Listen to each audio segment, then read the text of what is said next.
ठाणे महापालिकेच्या माध्यमातून उपमुख्यमंत्री एकनाथ शिंदे यांच्या संकल्पनेतून सुरू करण्यात आलेली सर्वकष स्वच्छता मोहीम अविरतपणे सुरू असून आज महापौर शर्मिला पिंपळकर यांच्या मार्गदर्शनाखाली प्रभाग क्रमांक 2 मध्ये डीप क्लिनिंग ड्राईव्ह घेण्यात आलं।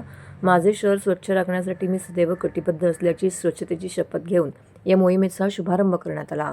या मोहिमेस ठाणे महापालिका प्रभाग क्रमांक 2 मधील स्थानिक नगरसेवक मनोहर डुमरे, अर्चना मनेरा, कमल चौधरी, विकास पाटील यांच्यासह परिमंडळ उपायुक्त दिनेश ताडे, उपायुक्त मधुकर बोडके उपस्थित होते।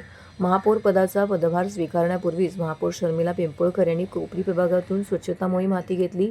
महापालिका हद्दीतील सर्व प्रभागांमध्ये डीप क्लीन ड्राईव्ह करण्याच्या सूचना त्यांनी प्रशासनाला दिल्या आहेत। प्रभाग क्रमांक 2 मधील ऋतू इस्टेट ते काबरा सर्कल, काबरा सर्कल ते महाराणा प्रताप चौक, काबरा सर्कल ते आझाद नगर सर्कल, श्रीमा शाळा, रोडा सोसायटी, पातलीपाडा ब्रिज ते कैलासवासी चिमा बाबू दळवी चौक, श्रीमा शाळा ते देवभक्ती सोसायटी परिसर, महाराणा प्रताप चौक ते रिजन्सी टॉवर मार्गे शिवनेरी सोसायटी, तुर्फापाडा, श्री दुर्गामाता मंदिर रोड, आझाद नगर सर्कल, ब्रह्मांड सर्कल इत्यादी मुख्य परिसरामध्ये ही स्वच्छता मोहीम राबवण्यात आली। या मोहिमेस नागरिकांचा उत्स्फूर्त असा प्रतिसाद मिळाला।